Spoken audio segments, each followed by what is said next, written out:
Oh, I'm not gonna lie, Nick. I don't have there we go. Wait, no. Wait. Uh Transform vertically, and then you know what? I'm gonna do it like this. Fuck. Where is I get so confused sometimes with this shit. There. Too We're much tech we're for me. set. We're set now, Nick. We're Ready? recording, and I didn't have any fucking notes to write down. I didn't take it. I never take any notes unless it's like rewatching something old. No, Or I no, think I I'll took just notes we'll for like get when we get into it. WandaVision. I'll explain why I didn't take any notes this when we get into it. Okay, well then, Ready? fucking roll it. Hello, everyone. Welcome to Marvel Multiverse Mayhem. I can say mayhem, yay! And I just drink an old soda. Ugh, flat. Mayhem, craziness. Ugh, God, that's awful. I am joined as always, by Kyle. Hi, Kyle. This guy's And then, named Kyle. of course, the show is brought to you by Grow Generation, where the pros go to growth. So we are here to talk about what? Hawkeye on LRM's Genreverse podcast network and the LRM YouTube channel. Hit that subscribe or follow button. There's a bunch of social media information down below for us and the site. Do all that. Hate clicks, motherfucker. We will take the hate click. Dude, our Spider-Man video is doing pretty good. Lots of people watching it. Yeah. It's because we insult something that a lot of people will defend to the end, kind of like insulting the prequel trilogy or something. Yeah, where there's a group that grew up with it, where they're like, "No, it's my favorite Spider-Man." I know, but they can't. It's a lot like what we were talking about before we started the show. You can defend it as the parts that you like, but it's really hard to counter the points that people bring up. You just have to say, like Jammer did in the Last Jedi review, where it was literally, he's like, yeah, that's a valid point. I just don't give a fuck about it. Cam and I are sitting there like, oh my God, how do you not care? How does this not drive you insane?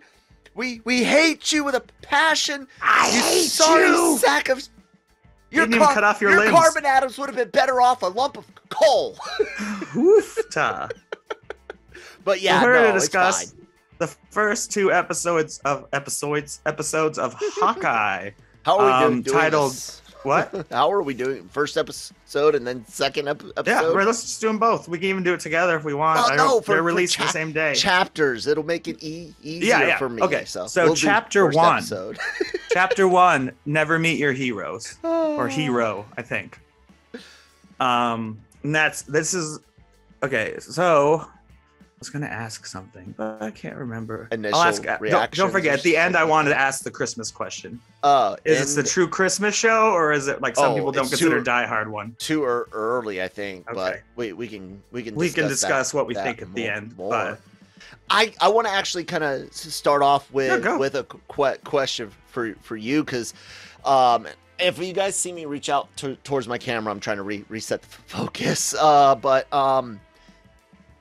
What were your expectations for this show before pushing play on episode 1? And do you feel your expectations were met? High, and so far, yes, because there's 2/3 of the show left, and this is very much like Falcon and the Winter Soldier as far as like we're setting up character development, extreme character development. Yeah. And because I've seen some reviews, like even I watched heavy spoilers today because I like to get, he points out the stuff like Mephisto, being all over the place. Just kidding. You just make that joke every week. We're kidding. Wait, is this my favorite one? Hold on, I was going back. My favorite one is he was doing someone was doing the Spider-Man trailer, and they're like, look, it's the M train from Mephisto. He's like, I'm just kidding. The M train is what goes to Queens. But he thought it was too slow and you could cut a bunch of scenes. Spoilers, of course. Like one of the things he thought was a big character, like a big slowdown for the show is in episode 2, they're LARPing, which he'd never heard of before. And he's like, I've only seen it in Loki. And it's like, technically that's not LARPing. That's a Renaissance fair. And that's different. And he never saw role models. No, but they should put it. So whoever edits his videos put in a clip of role models where Paul Rudd is like, "What the fuck is LARPing?" And there's a great episode of American Dad with LARPing. Yeah. Anyways. But he said stuff like that felt like a waste of time, drawing it out to 6 hours or whatever. I felt it was more excellent character development. And just, I felt this was 2 great episodes that are setting up possible villains. It could be a number of people besides the obvious gang and Echo. Like when we go along, I'll ask, like, do you really think is he a red herring? Is he the murderer? But I feel like it worked really well as introducing us to, a world we know, but also I think, isn't this the farthest in the future we've gone if this is 2 years after the snap? I think Doesn't that make it 225 in 2025, I mean? I think so. Now put it above. This should be, well, no, I think they're setting this up as the same time frame as No Way Home.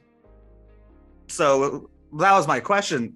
I guess No Way Home isn't confirmed to take place at Christmas. It's just we see wintry and Halloween stuff. So you think it's going to be towards Christmas? Because they can't. I don't know if they're happening at the same time. It really doesn't matter what Hawkeye's doing on the street level if the multiverse is crackling around them. Far From Home is summer of 25, isn't it? I think so. Because they come back in 2024. I thought it was right. I don't remember. It's 2023. They come back.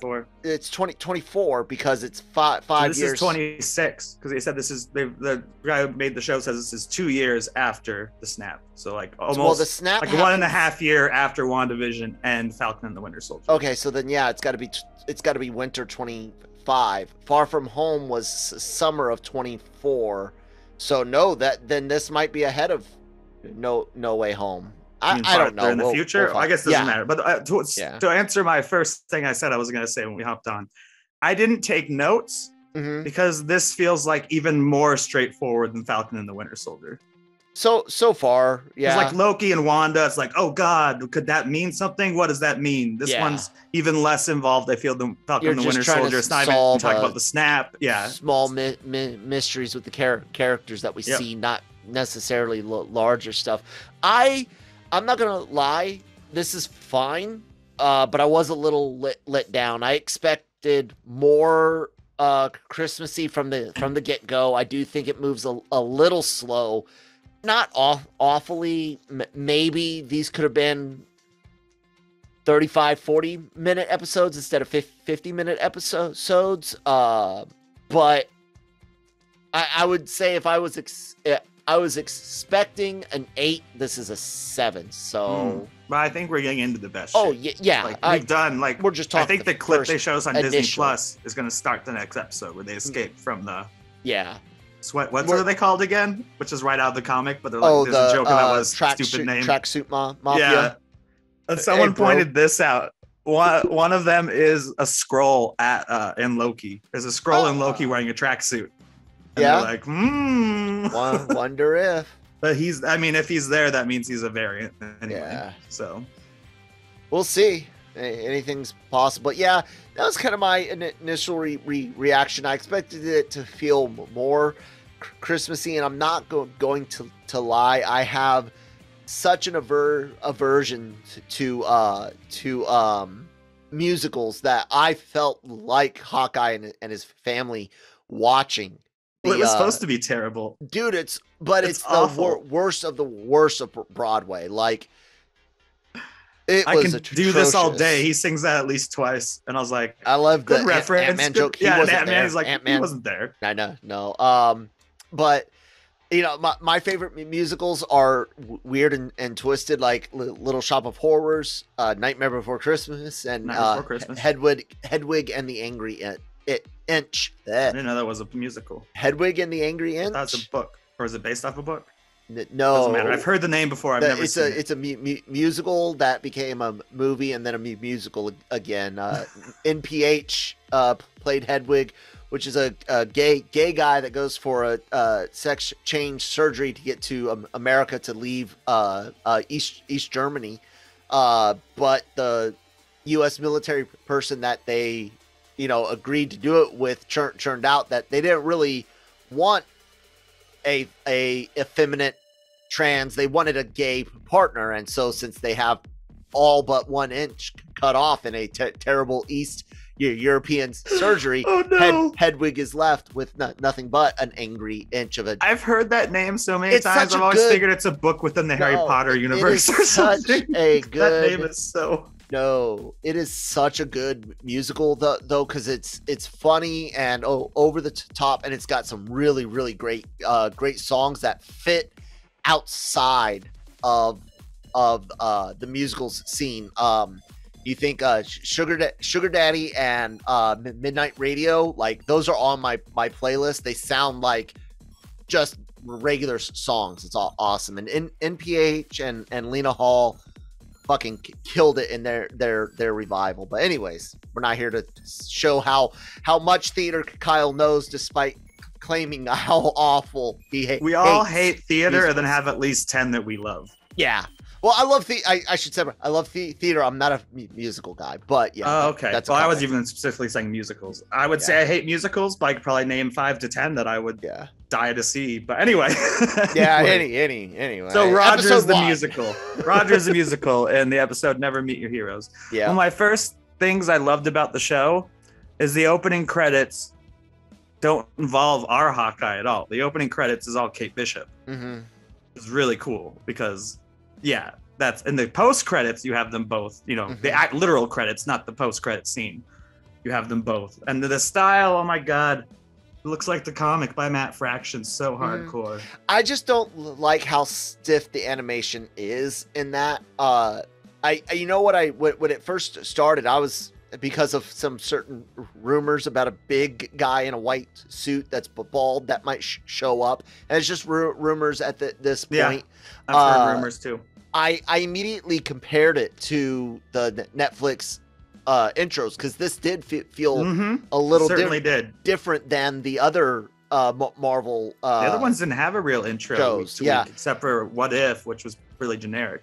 And so I kind of saw that, and like I said, the only thing I really didn't like was the when they're doing the animation, it's very like choppy, but I love the artwork itself. So we open 2012 in New York with people again, referencing can things. We get away from it? I was gonna say the opposite. I really like that, but I like that they tie it that close to Hawkeye. Not only Hawkeye rescuing her, but her dad dying. And, you know, it's 2012, it's New York, and they keep referencing how nothing good ever falls from the sky. Like something good will fall from the sky, and then the dad is killed, and she's saved personally by Hawkeye right before he does his jump. And we get to see this all from a different angle. Yep. Including the Chitauri animation is new because it's flying at her and stuff. And it looked fine. Yeah. I didn't notice it looking weird or anything. You know, sometimes you compare the movies and the TV shows and you're like, I don't know if I actually saw, but I saw like what looked, it could have been just red paper trash, but I thought I saw like a red because I was looking in the background, like, do I see Iron Man is flying back? Is Hulk going to jump across the screen? And the only thing I saw could have been trash, but it could have been Thor's cape because it looked like it had this distance, but. And obviously they're focusing on Hawkeye. But I mean, normally he's called the least favorite Avenger because it's love him. I love him too. He was wasted in the first film. I love him. I love him the most in the series. Has a hearing aid. There's a joke in the second episode about why do you have that? It just cuts to a montage of times his ears would have exploded. Yeah, definitely. And he's trying to be with his family for the first time in a few years. They're having Christmas. His family's in town. They explain it. The trailer made it confusing. They explain he's spending time with his kids without the mom, and then he's going to fly back. Yep. Looks like he has his own place in New York, and he has a place. I'm guessing if you were Clint Barton, you would also have the farmhouse as well as a place in I would stay in fucking farmland after Thanos.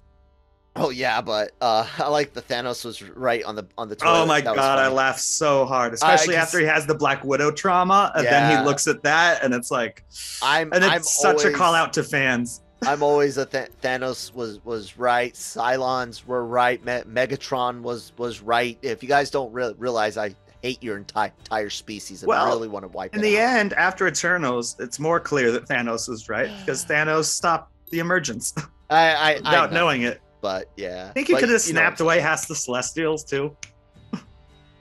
I mean, Yeah, you would think. That's a movie full of plot holes, though.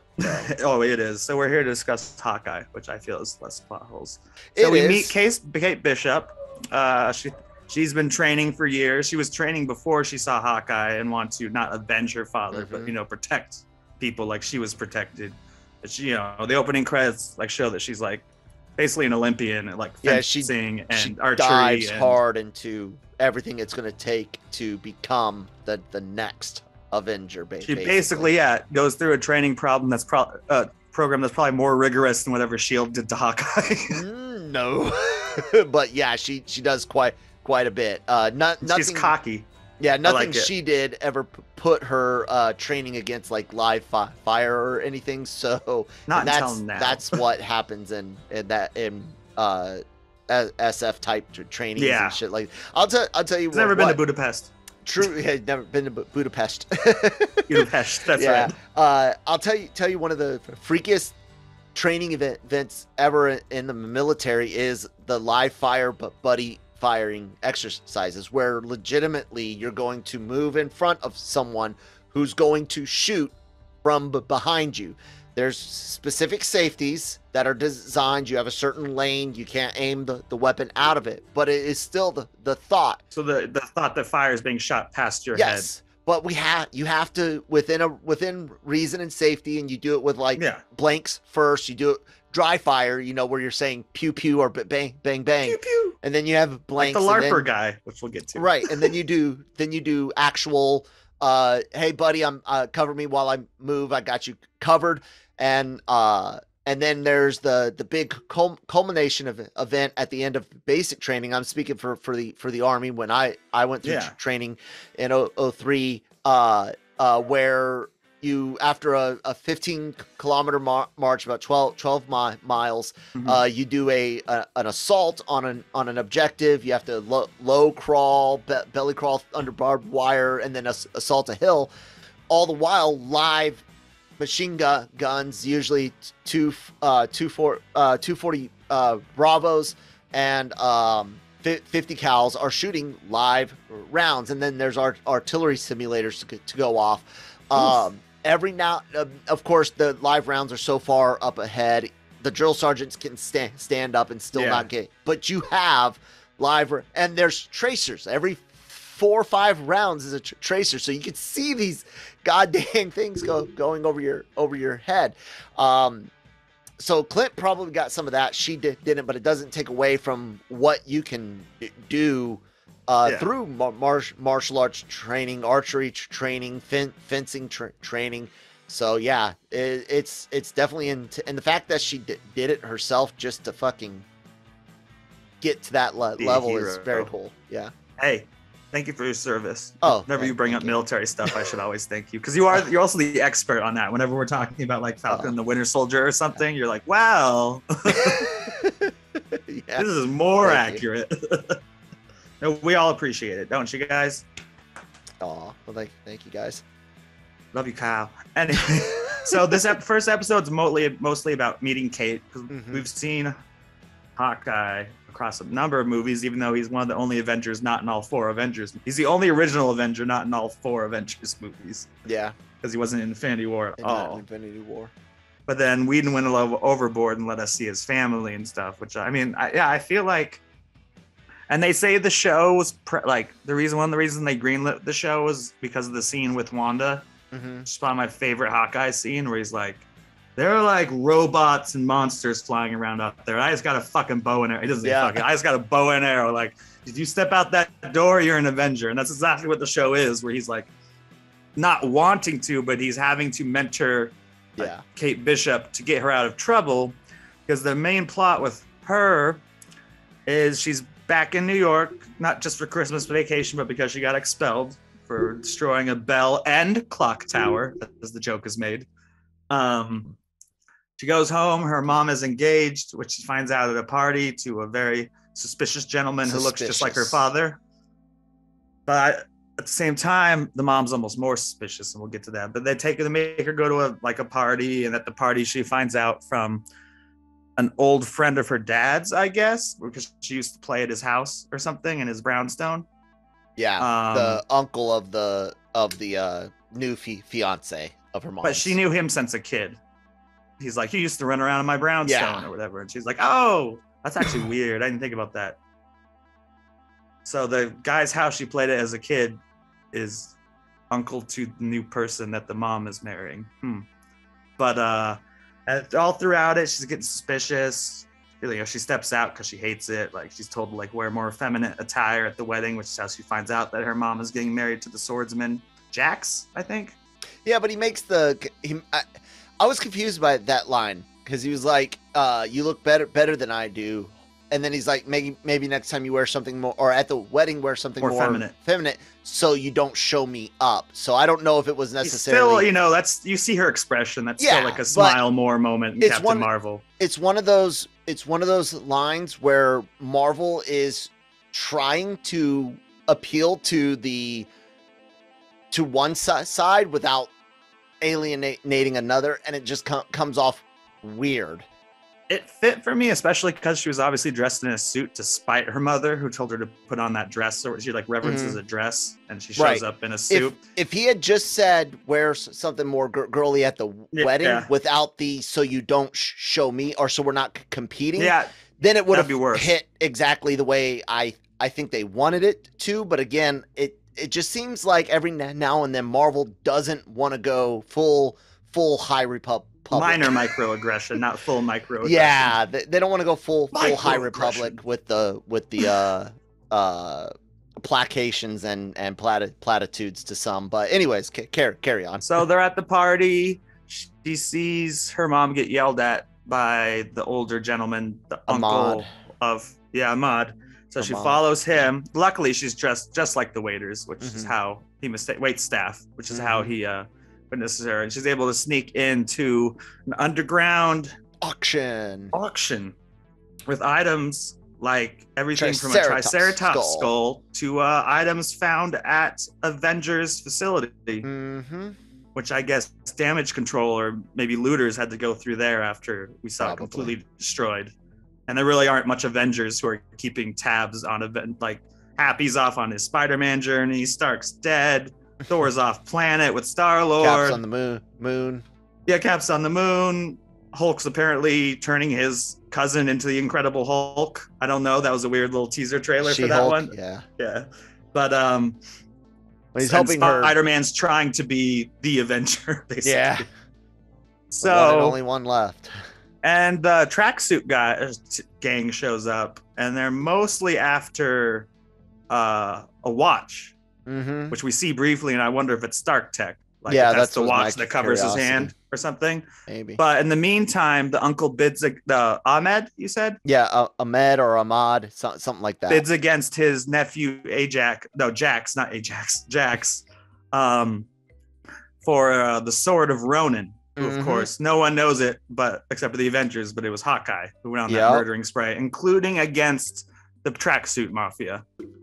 And then the suit was about to be on auction, and then things go crazy. The tracksuit mafia break in. She's able to grab the suit, which somehow fits her perfectly, but this is a comic book movie. Kyle and I kind of messaged Kyle about it on the spoiler room of Stitch. You may not have even seen it yet, but it's kind of like they should have, Slack, sorry. They should have cut the difference. Like, obviously it'd be super baggy on her. They should have redesigned it so it's slightly baggy enough. Because it fits three characters. Three different characters in the first two all episodes. Sized very, very, very differently. And it just fits. She's way smaller than Clint. And way smaller than the big firefighter who's also smaller than Clint.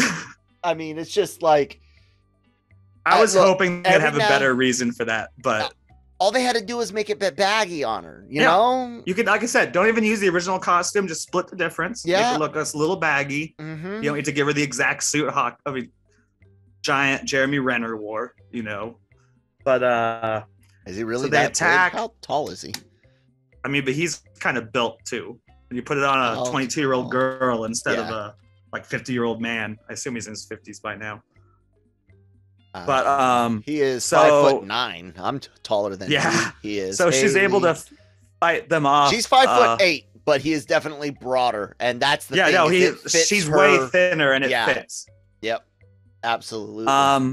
So she's able to like fight them off. Her new father-in-law escapes. Mother-in-law seems to have no idea what's going on. She like chases them in the Ronin suit because she's like, oh, I'll put on a mask if I'm gonna use all my, sometimes it's like she'll be overpowered, but she's really well trained. Yeah, it's like they promise. And like one point, some guy almost shoots her, and she does the whole like twist around thing, and even like punches a bottle in someone's face from the wine cellar because they're in a wine cellar. Chases them onto the street. That's where I have all my illegal options. She chases them onto the street, rescues Lucky, who in this is called Pizza Dog. In the comics, he's hit by a car and Hawkeye saves him in the first issue. But she meets him. He already is missing an eye. She gets spotted on camera because she's trying to save him from traffic. And then she goes and visits Amens. I already forgot his whatever. I forget most of the names in the show. To see what's going on because he threatened her mother. And he's been stabbed in the back. He's dead. And what you think is potentially done by father and future father-in-law. The future father-in-law. Jax. Yeah. I'm pretty sure his name is Jax. Yeah. And so she runs after that.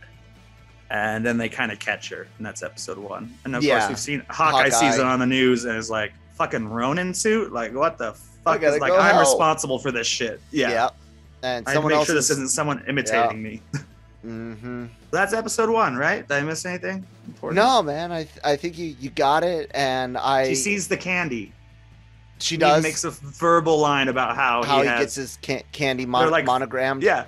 They're like Werther's original, only they have the name of the guy. Arbad the third. Yeah. It's a fine introduction episode. It's a bit slow because it's like they wanted to show her at school and why she gets taken away from school. I would have actually condensed that scene.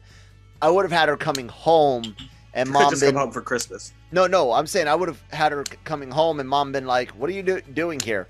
Oh, I got in some trouble, and then you would show like her lining up the shot. And it's like, well, what kind of trouble? Oh, that would like be great. That type of thing. Just to shorten it up. That's good. That's what I would have done to cut a couple of minutes out of it. Creative guy. Thank you. Because it does take us out.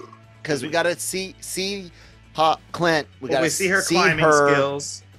And I think they were trying to set up too much, but it's like you guys already set this up in the credits. Like, we're gonna see it later on, but yeah, I think there was a faster way to cut it. Here's a joke I sent to the Ranking Geeks Slack team. I was like, "What? A black Avenger can't even get a bank loan, but a white Avenger gets free sides at a Chinese restaurant." He's noticed. He's a celebrity, but it's like he gets one side for free. He's like, "Oh, that's okay." He's like, "No, you saved New York." So I thought that was really funny. I mean, Falcon I bet Hawkeye could get a bank loan. He hasn't saved New York yet. He saved like the whole world, but I mean, New Yorkers are their own thing. They think that's true. Universe revolves around first. them. It was in New York where he finally became unbrainwashed and shot an arrow at Loki that distracted him enough. Falcon didn't save. But Falcon's in the South. That's right. Falcon didn't save the South. Yeah, I was saying he saves the world, but he didn't save New York, and we all know New York's the center of the universe in their mind. New York. So yeah, some of my favorite parts of the first episode, the Thanos is right thing, is just so funny, especially since fans have been saying it. Like it's kind of like The Watcher.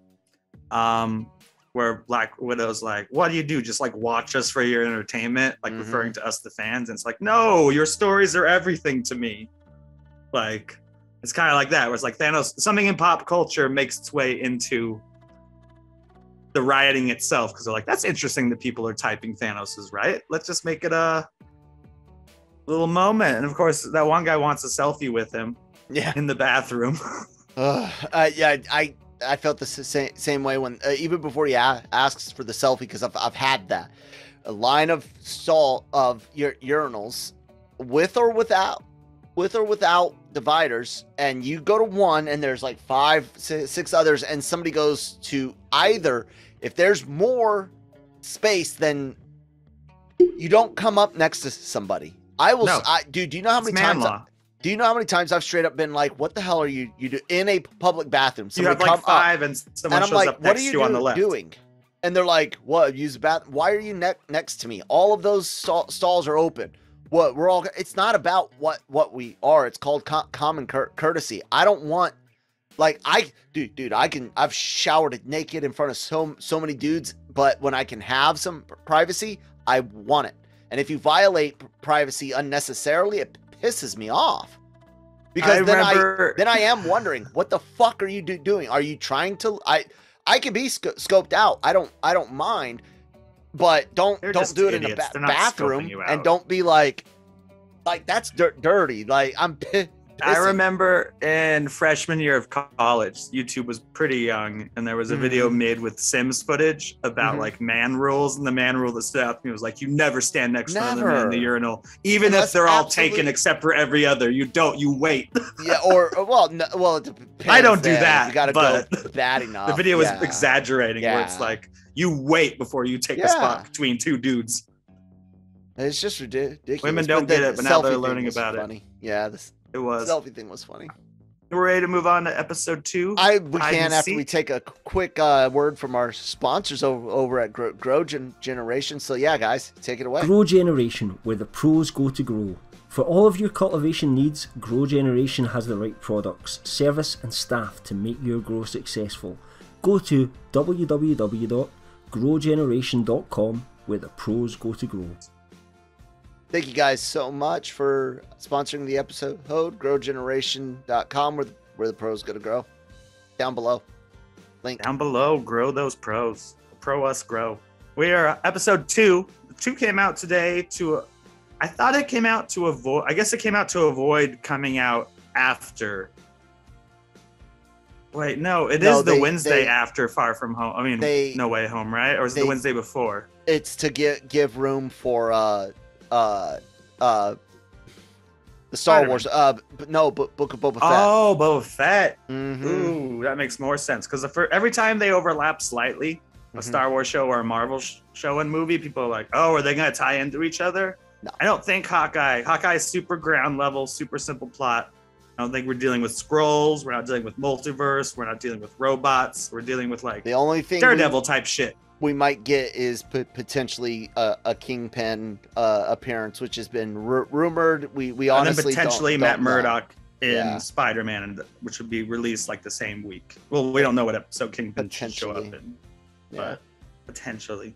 We obviously want those actors back, so we'll see. But episode 2, hide and seek. It not only opens right where the other one left off, it opens a few minutes before the other one left off with him, which I thought was funny. You don't see that much with Marvel shows, especially since they release them the same day and they still throw on the previously on Hawkeye. Yeah, right. And I'll be honest, I skipped not just the previously, I skipped the intro. It's too long of an intro. Look, there's got to be a reason for me to watch an opening, and I watch most openings for most shows. No, when I can skip it on streaming, about the only ones I don't strip are certain anime OPs, because man, they got some I never skipped Cowboy Bebop, the new one. I never skipped Daredevil, never skipped Dexter. You liking the new Cowboy Bebop at all? I love it. I haven't seen the animated stuff, Only so I have seen no the frame of first, reference. No, we watched 1 or 2 episodes, and it's different, but we're very into different. it. I hear. I love it. I'm a pretty big fan so far. It's very. I wish more comic book movies and TV shows felt like it. Considering it's not even based on a manga. It's just an anime. But there's been some complaints about the ending, but I haven't gotten that far. I think I'm 5 episodes out of 10 in. So yeah, I'll have to see. But anyway, hide and seek. Hawkeye has her against the wall. She's wearing the Ronin suit, and just like in Spider-Man 2, he takes off the helmet. He's like, "You're just a girl." Or takes off just like he's just a good. You're just a kid. Like, so instead of like having to take down someone he thought was, murdering people using his own costume, he's just like, okay, like, tell me what's going on. Let's go back to your fucking place. And doesn't he? is it later in the episode that he fights people and saves her, or is it in that scene? Well, he saves her at the end of the last episode, and then he has her in the alley. Exactly. And then when they get to her place, before they're able to leave, he's like, does anyone know that you're here? Yada, yada. And it turns out Tracksuit followed, and her name's on the door, and we get the fun little fire scene and the bros. Bro. Which is true to the comic. Yeah, I'll say bro every sentence in the comic. And it's fun. I'm not going to lie. They're played a little too much. It's almost... It is a little too much. I'm hoping they step it back a bit after Echo comes on scene and stuff, but we'll see. As of right now, I'm almost at my limit for that much on screen in any given time. I don't know. We don't see enough henchmen in the MCU, and these guys are just dumb henchmen. That's the thing. It's just that their dumbness is it grates really fast. Like, they spend too much time when they all pull their guns out later on at the episode. That takes too long. Mm-hmm. Like, come on now. So the place, I mean, he meets Pizza. Oh, well, first, this is one of my favorite parts. It was really interesting character moment. Is him teaching her how to properly, like, take care of a wound and a scar. Because you never, obviously... You watch any action movie, there's always a part where Bruce Willis gets a scar right there, or Paul Rudd, or Jeremy Renner and her have the exact same like cut, and he teaches her how to properly clean it so it doesn't get infected. And it's a moment you wouldn't have time for in a movie, but it's kind of like a surrogate father type moment where he's like, look, if you're gonna be he doesn't say if you're gonna be a superhero like me. He's just like, look, you have to know how to clean this shit properly and put on your thing properly. Yep. And then they get attacked, as we've discussed. The Ronin jacket gets left. Mm-hmm. They escape with the dog. Fireman after he goes back to try to get it. And then the new safe house is the aunt's house, which is funny. Yeah. And what the fuck is those pajamas? Silk blue pajamas with She's fucking just wearing fur. Her aunt's shit. I know that's what I'm saying. The aunt's like, how just like find something else to wear. Do you notice? So there's a poster in the background. Like a movie doesn't actually exist. She's listed as the actress on the poster.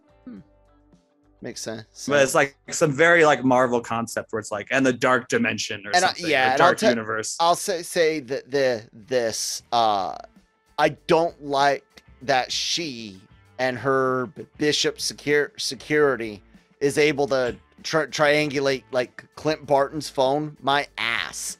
Like Clint's gonna be able to be off the grid type shit. That type you've seen his phone. He has a fucking flip phone when he gives it to her eventually, and he's like, enter your number. I know, but it's still the idea that S.H.I.E.L.D. and he would have all the things that he does is with the purpose of staying off the grid, and her phone just being that high up that it can. Well, she has to have his number, to be fair. She can't just track Clint Barton. She's tracking a number. And the only reason it does work and didn't bother me is because of the... At first, I was like, how can she do this? And I'm like, oh, yeah. Her mom... I said it's that company, but I still think that Clint would have been... He would be more protected against stuff like that. And their company isn't Stark. Stark did help the Avengers, so it's not that big of a deal, but it is one of those where it's like, okay, you guys ex machina that shit or whatever the fucking cliche is. But it's like that line in it's exactly the same thing as one of my favorite lines from Thank You for Smoking. Where he's like, well, what about them smoking in space? He's like, we'll write a single line of dialogue about some like atmospheric thing that you can smoke in space. That's what this was. It was just like, basically, we'll write in one story point. No one will ever question why she can track down an Avenger as long as she has their phone number. And no one ever expects me, Kyle Inquisition. So they go back to her. They have to run away because of the fire. Hawkeye tells her to stay put. And she goes to work, and he goes back to the apartment. It's been taken. The costume's been taken. This is actually something I thought was cheesy at first, and I realized how cool it was. He just walks in and like finds a firefighter uniform and hat and stuff. It's like, he's a spy. He was trained by S.H.I.E.L.D. Of course he can grab a costume, walk in, hide his face enough. Yep. walk past other firefighters who normally do recognize their own. That's one thing movies don't seem to get right, is like you can just grab a firefighter outfit or a cop outfit and no one knows. Like, I mean, New York's a big place, but you know your own, right? Well, because it depends on how many ladders are sent from which stations. It's very, very possible that they could have, but it's also possible that they wouldn't, depending on the location. You could have, someone from one of the mid like at down towards Times Square. You could have someone from like Hell's Kitchen all the way up to north side of Times Square meet a fire there, and they might not know each other as well. But it is always a real risk to do that. But they do it in movies all the time. Clint Barton. He's fucking goddamn. He's not like he's an untrained guy sneaking onto a. If they recognize him, they'd be like, Clint. But and there is a Times Square scene. We see the Disney store, nice and prominent. Yeah. Go figure. But been there. I will say one thing about Ghostbusters. We're not going to talk about the rest of Ghostbusters. Seeing a Walmart was really weird. Even though all small towns have one. Where did we Ghostbusters. see Walmart? Oh, I don't know why you brought Ghostbusters. I don't know. It was just, it's like whenever I noticed product placement too often. Okay. Yeah. Baskin Robbins. Though the Baskin Robbins product placement was very fitting because it was a reference to let's not get into Ghostbusters, but someone else in the audience laughed when I saw Ghostbusters. I'm like, oh yeah, Baskin Robbins always knows. You didn't get that in the fucking I forgot the clips. I hate that clip so much. I hate that clip. Anyway, Hawkeye. So he sees a sticker for NYC or NY LARPers, and he has to even look up to know what it means. And so the next day he's gonna go. He finds a Instagram video of the guy who stole it. Well, not stole it. He's like, the LARPers are all cops and firefighters, which I find fascinating, and it really works. Because everyone's nerds. People, you can be the biggest jacked person in the world, and you're a fucking nerd. Look at Kyle. Kyle doesn't look like a nerd. He's like a man. I look like a nerd. But you got like hairy chest and shit. Like, yeah. Nothing. You were just man boobs. You were a swimmer. You like shaved your chest and shit. And... No, I didn't. I never had to. I never had enough hair up here. I thought maybe you shaved enough that it. I have one hair, and I named him Chester. I actually have to like. I had I had that hair that comes out over the top, and I had some people in the army that were like, "Oh, that's out of uniform," and I'd be like, 670-1, where? Show me. And they never could, but I'd have people that would bitch enough about it that sometimes I'd trim it. Anyways, excuse me. So, I'm a manly man that does manly things like punch bears. I'm a 22nd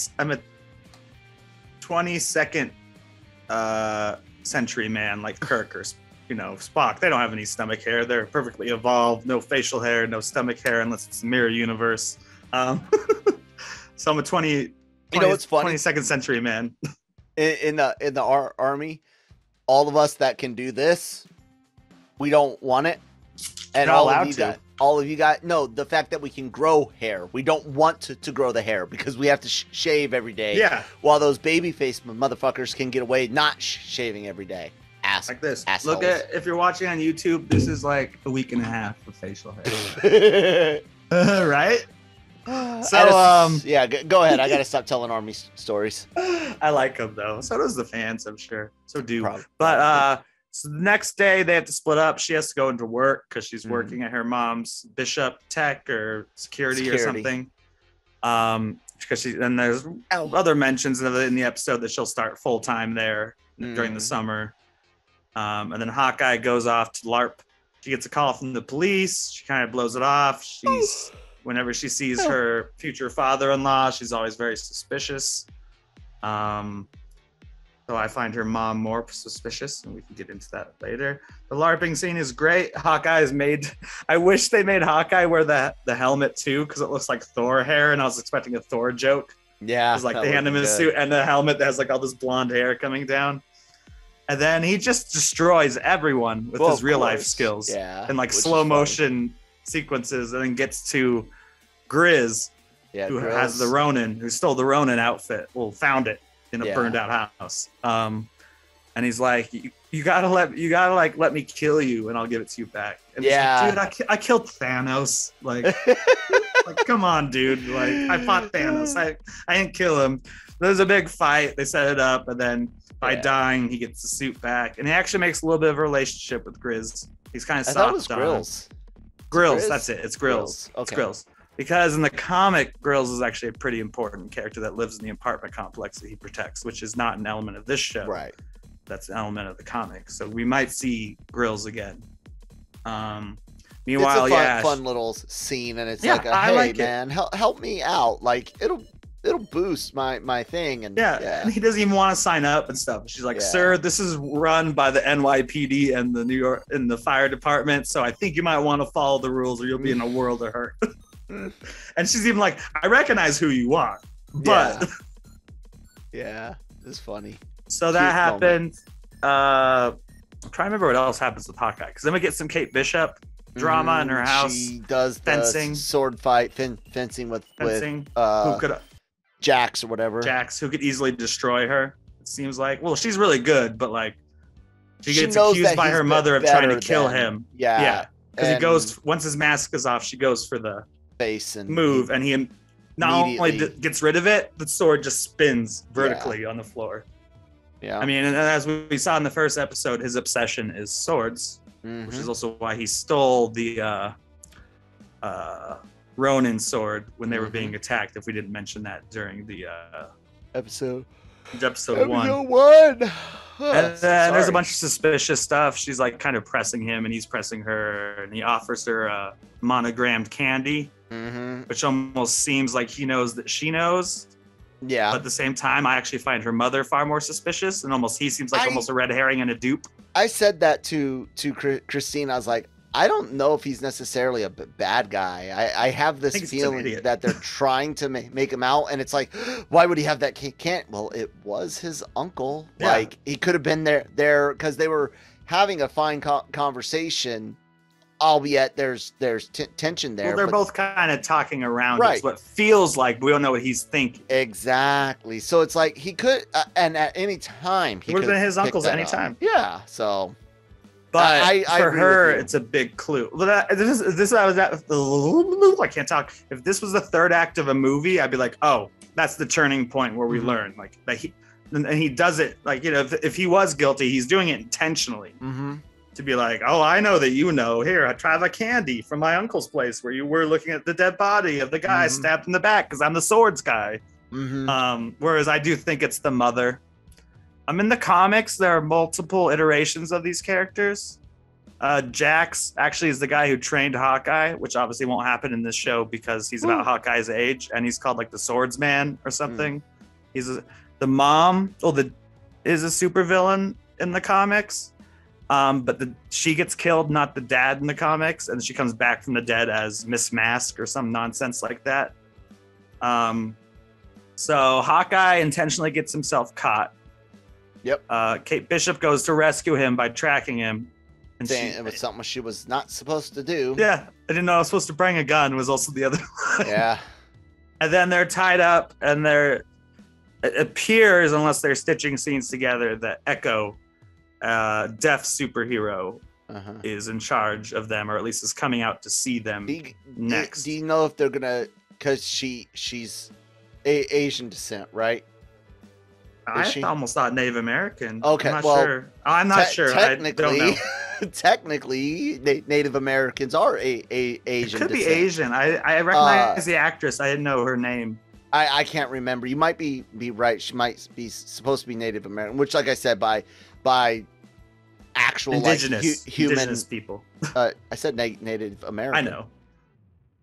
They wouldn't be indigenous means. It's semantics, and because modern politics are stupid. It's like whenever someone's like, give the land back, okay, to which tribe? How far back do we go? Because I hate to tell you, this land has no native humans that came across the Bering land bridge and then across boats from other places. Regardless, I was wondering what type of connection she's going to have to anyone that we might have seen before, but especially since she has her own show announced, and we've seen her. And that's before this came out. And now we've seen her for about 2 minutes, and we already know she has her own show, so she can't be the full bad guy unless Marvel's going Sony.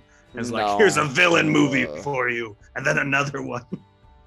But, this is also the third character with hearing issues we've gotten this month, and I mean, Marvel guys, I hate to tell you this, and everyone out there that seems to have forgotten, but disabled superheroes are not a new thing. Fucking Charles Xavier's been in a wheelchair for fucking ever, and Matt Murdock is goddamn blind. So, have you ever seen The Boys?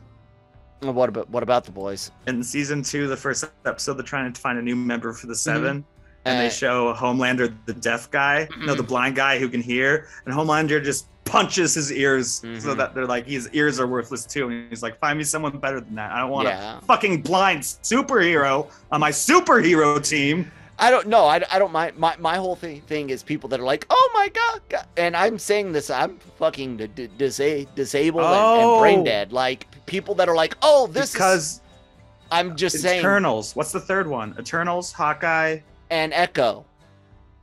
She's deaf. Eternals, Echo, and who else? And Hawkeye. He's got hearing problems. Oh, I didn't even think of that. That's more of a, he has hearing issues because he's been in the Avenger, and it fits the comic. But regardless, it's still 3 people we're dealing with one like particular thing. As long as his are turned on, it's not like he has to speak sign language or read other people. Right, but he can't read other people like Tom Cruise in Mission Impossible movies. It's weird, and also I keep getting angry at people talking about the disability representation. Call it deaf representation or blind representation when we get a blind person, but you can't say this because, like I said, goddamn Xavier's been in a fucking wheelchair in most of the movies and the comics. First class storyline. And then Matt Murdock. Yeah, they like the original. Yeah. Well, I mean, Charles Xavier's before Matt Murdock. Yeah. But that's all I was saying. I found no problem with that. I mean, this is obvious. They've both been in development forever. I doubt they looked at both movies coming out in November or shows and were like, oh shit, we have deaf characters in both of them. How do we walk this back so we're not too progressive? Especially with all the delays, that's just how things happen. It's very unfortunate because it makes it saturated. It might. To the point where I see it. You know what I'm saying? But I'm thinking, plot-wise, that might be an advantage for Clint. If he has hearing disabilities. He could turn off the fucking awful musical he was at. Well, I mean, if he can't hear that well anymore, and before we ever saw Echo, his son was doing sign language to him at one point, his youngest son. Those kids have not grown up to be the right age based on the 5-year gap that they didn't exist. He was a baby or something in the last movie, basically. No, he was like a 4-year-old, 5-year-old. Okay, so he's the right age then. The youngest kid's the right age. 7-ish, 8-ish. The daughter's the right age. She's actually Joe Russo's daughter, or Anthony. I can't remember. Which one? It doesn't matter. A Russo. She's a Russo. She's a Russo, the most successful Hollywood capitalist probably people in the history as we go forward. But it's an interesting ending. They're both tied up. Like there's, it's more fun than like serious. It's not like if Captain America got tied up and Hydra was torturing him. This is more like Lethal Weapon. Or he escapes and they pull the guns out. Like escapes. I said, that takes too fucking long. Like, I want to talk to your boss. And she's in there feeling the vibrations of heavy speakers and stuff like that. We assume she's the boss. She has to be, but there's still the mom. We always think, I'm not going to trust that mother until the series is over. No, absolutely not. If Kingpin is in this show, then she's definitely working for Kingpin. Yeah. It's weird. When does No Way Home hit? Christmas Eve, right? 17th. Oh, 17th? Yeah. I thought it was the week. I thought it was the 17th, and then Britain or whatever gets 2 days before us. So we'll stay off Twitter for 2 days. I'm so happy. Most of our audience is audio. They didn't see me just do the Silence of the Lambs masturbate and throw it at that's the what camera. Around the Silence of the Lambs. Well, that's what I always think of. I always the think guy of Knocked Up, where it's like you're doing the dice too much. No, I think of the guy that throws his stuff at and Clarice. She's walking in or out one of the few times. Yeah, it's been a while since I've seen that great film. Of. Okay, anything? Oh, so far you can't determine if this. Okay, you're in the field or section of people who don't think movies like Die Hard, Lethal Weapon, and Batman Begins are Christmas movies, correct? Right. They're not. And well, here's what's really interesting. I was watching the Solar Opposites Christmas special. You know, it's a show co-created by the creator of Star Trek Prodigy. They have a Christmas special out, which is a standalone 20-minute episode, came out last week. They use the Ready Player One machine to enter Jingle All the Way. The fucking movie. Arnold Schwarzenegger movie. They use that's why it's called the Ready Player One machine, because they can put you in any movie, like the scene in The Shining. Nice. In Ready Player One. And at one point in the episode, they all agree that any movie set on Christmas is a Christmas movie, which has always been my stance. Nope. Come on. Lethal Weapon opens with Jingle Bell Rock. He's a Christmas party in Die Hard. Batman Returns is playing at Alamo Drafthouse as a Christmas movie. Kiss Kiss Bang Bang. Look, Iron Man 3 is even a Christmas movie. Christmas is not just an event. It's a set of traditions. It's a set of feelings. It's a set of themes. Christmas isn't just a time. That's why it's called the Christmas season, right? So anything could happen during Christmas time. It doesn't make it a Christmas event. Like if I take a shit on Christmas Day, was it a Christmas event? No, I just took a shit. Like even if I'm wearing my black and red Santa hat, I just took a shit, guys. I have a better comparison. In order for it to be Christmassy, you have to meet those Christmas themes. Certain things about family, the gifts. You're doing that so far. Wrapped in a bow. So far, even like I as the said, trailer we haven't seen enough to make the judgment call on it. Because right now we've seen things about family trying to get home, travel. These are Christmas themes, Planes, things trains, that are and automobiles. Exactly, and so it's there. But if they don't continue with it, if they don't go into the ideas of the meaning of Christmas, and I'm talking the secular meaning, not the religious aspects of it, then that becomes a Christmas movie, because Christmas is at the core of it.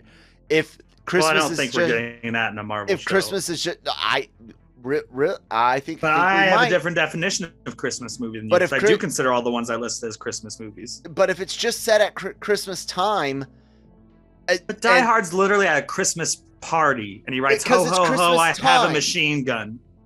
But what else is Christmas about? Well, also like Lethal Weapon, it opens in a Christmas tree sales thing. That's Rick's first scene. He's pretending to be dealing crack at us. I don't know. Christmas setting. I like the rule that anything that's, I don't know.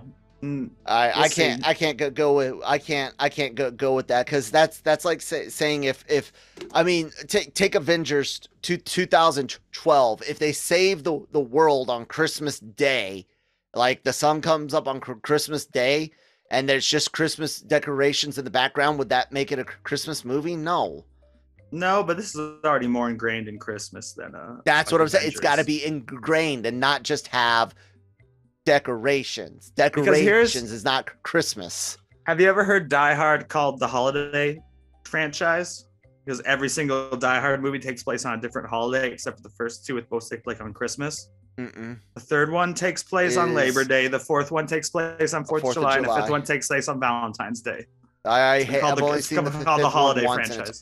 Fifth one I've only seen once, and it's awful. Yep, I agree with you. He said it exactly the way I've only seen the second one once, and it's awful. Yeah. I can't, man. I cannot say because it happens during Christmas time, or even that you see Christmas decorations, because I see Christmas decorations in September, October at stores. It sure as hell doesn't feel like Christmas. But this show, they say Christmas week. But I do think Batman Returns is the exception out of all of those. There's a Christmas tree lighting ceremony that becomes an action scene. There's like dates held around Christmas with Serena. She's at a shopping center. You can absolutely make that more of a Christmas movie than Die Hard. We're splitting the difference a little bit. Absolutely. Because they are showing that Alamo Drafthouse as a Christmas film alongside the actual Christmas movies, like Love Actually. Right. I personally wouldn't Christmas call it Story. That, but I'm down. I'm open to the argument, and I do agree that it is more Christmassy than Die Hard. It's like Iron Man 3 is not a Christmas movie to me. There's another Christmas tree scene filled in that one. It's he even buys pepper pots. He even buys pepper pots, a stuffed rabbit. It looks like it has two boobs, not arms. It's just decorations.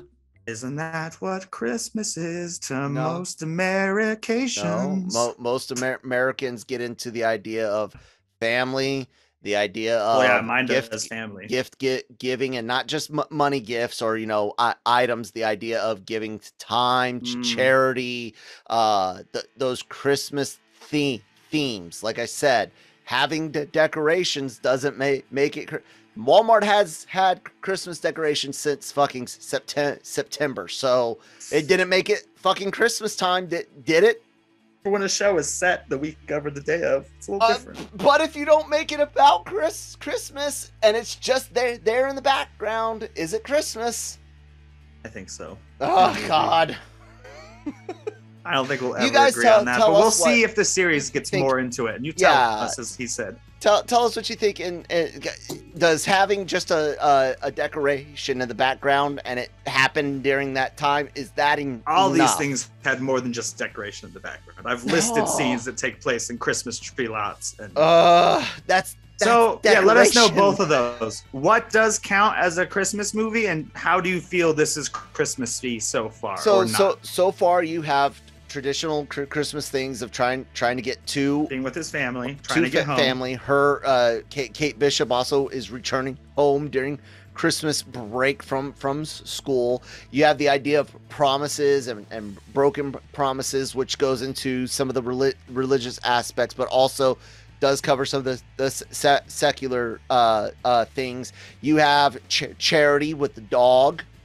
Mm-hmm. I'll also bring up the dog as a point. Right. That seems like a Christmassy theme. We rescued a dog. Exactly. And then, you have the backdrop, which helps boost all of that. But if you took everything that I just said away, or if that becomes it, like there's nothing else Christmassy. And I think they are going to build more on some of those things. Like, we know he's jumping onto a fucking Christmas tree, the biggest Christmas tree in the world.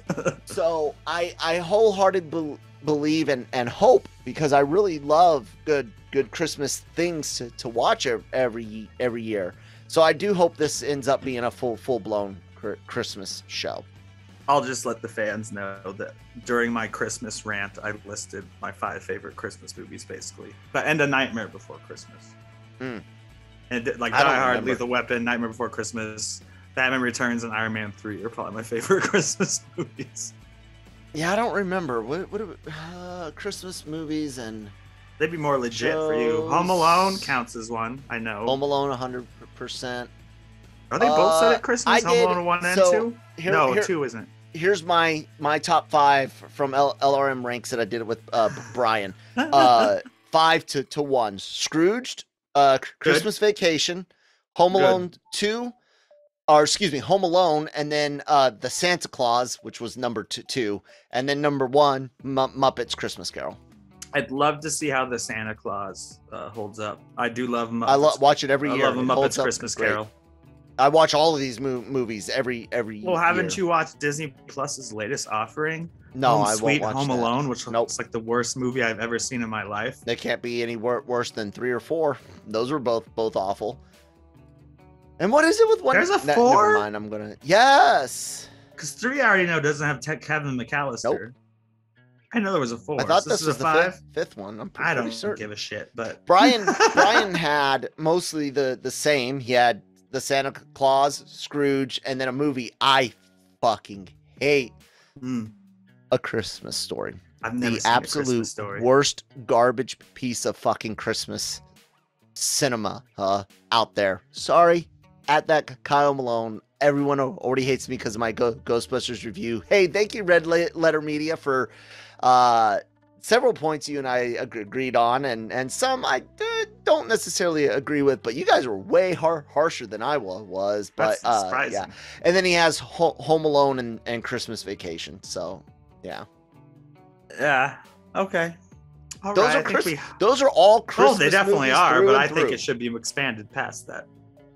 Obviously, the Santa Claus is super Christmas. Santa Claus is probably the most Christmassy of all of those, except for like A Nightmare Before Christmas and Christmas Story. But never fucking seen a Christmas Story. I get it. Leg lamp, stick your tongue to a pole, yada yada yada. Shoot your eye out, kid. With a BB gun. Yeah, I know enough about it to not like it, so we're good. Anything else Hawkeye related? No. On this Thanksgiving. This will come out on Thanksgiving. Yeah, it was a bit of a slow start, but not bad. Just where you're like, as a film and TV aficionado, a stuck-up asshole or armchair director, editor, I would have made some cuts. But I'm happy. I was gonna ask. Far. How does it compare to the other first 2 episodes of the other 3 series? Oh, this would be the worst opening. This would be WandaVision, although they should have given us 3 episodes for WandaVision. I love both of those. Way more invested. Way more invested in Loki, and way more invested in Falcon and Winter Soldier. I gotta say, just to finish up, but even though I'm more invested in those when they first started, that's not saying that I'm not into this. I am super into this, but I love all of them, so I have to agree. I'm so into you. Futurama, Zoidberg. Yes.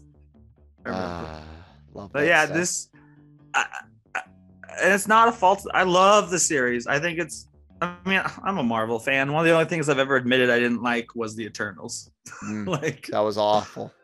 But, I'm easy to please. Everywhere I've written that I've liked it, whether it's our Discord, which you should check out, or Slack, which you can't check out, I'm like, I liked it, you guys. No surprise there, LOL, because I like everything Marvel. But no, it seems like, honestly, if I'm going to compare the whole Phase 4, it's a better start than Black Widow or Shang-Chi also. Like, I think all the TV series have been superior to all the movies so far. Like Shang-Chi is great for the first 2 acts, and then at the end it's like, okay, everyone should watch the pitch meeting for Shang-Chi. It nails it. Yeah. Have you seen the pitch meeting for Eternals before we go? No, I haven't watched that one. The main joke in that is that this feels like this should have been a Disney Plus series. Yes, so I did see. I did see. You how many characters? Yeah. I did catch it. Yeah, that was good. Anyways, hey guys. We have a great YouTube channel, LRM Online's YouTube channel. A lot of awesome interviews go up on there. All the podcasts from LRM's Genreverse Podcast Network go up on that as well. Breaking Geek Radio, the podcast Nick will tell you about Daily Cup of Genre. We're taking Thursday off. You guys are getting this show on Thanksgiving Day, but the Daily Cog will take You're off. welcome. Jason Stewart, comedian, actor, filmmaker, funny guy. Actually, pretty much the whole episode, we pre-recorded a guest segment and we talked for 40 some odd minutes. So, fun conversation. Look for that on Friday from the Daily Cup of Genre. Anime Versal Reviews is still covering Miracle-chan. Great horror anime, horror slice of life. Anime, and then things coming up. Our Dragon Reviewed podcast, the Wheel of Time. If you're into it, whether it's the show or books, Cam Clark, the host of the show, has read all of the books. Christine and I have not, and we're not doing any book spoilers. He's asking questions to see what we might be able to predict or work out, but he's not telling us whether we're right or wrong. We'll find out as the story goes along. But I think people that have read at least the first couple of books that already know some things might kind of get into seeing what Christine and I can work out. And so check all that out. And of course, LRMonline.com, Genreverse.com. And social media information down below. Nick, to say your stuff. I am also on Breaking Geek Radio, the podcast, which I co-created with Jonesy. We're actually taking a week off, and I'm shocked because we've never intentionally took a week off before. So we'll be back the week after Thanksgiving, because I think we've only missed 5 weeks maybe total in our almost 3-year run because of absolute emergencies or everyone's out of town or something. So I'm surprised we're taking the week off, but we'll be back next week with Bruised, which doesn't look very good to me, but it's Jonesy's choice. And of course, news from the last 2 weeks, including what I would call incredible Jurassic World domination. I watched IMAX it. clip. It was cool looking. Yeah, it's cool. We don't know much from it. Too much time in the past. Like they could have.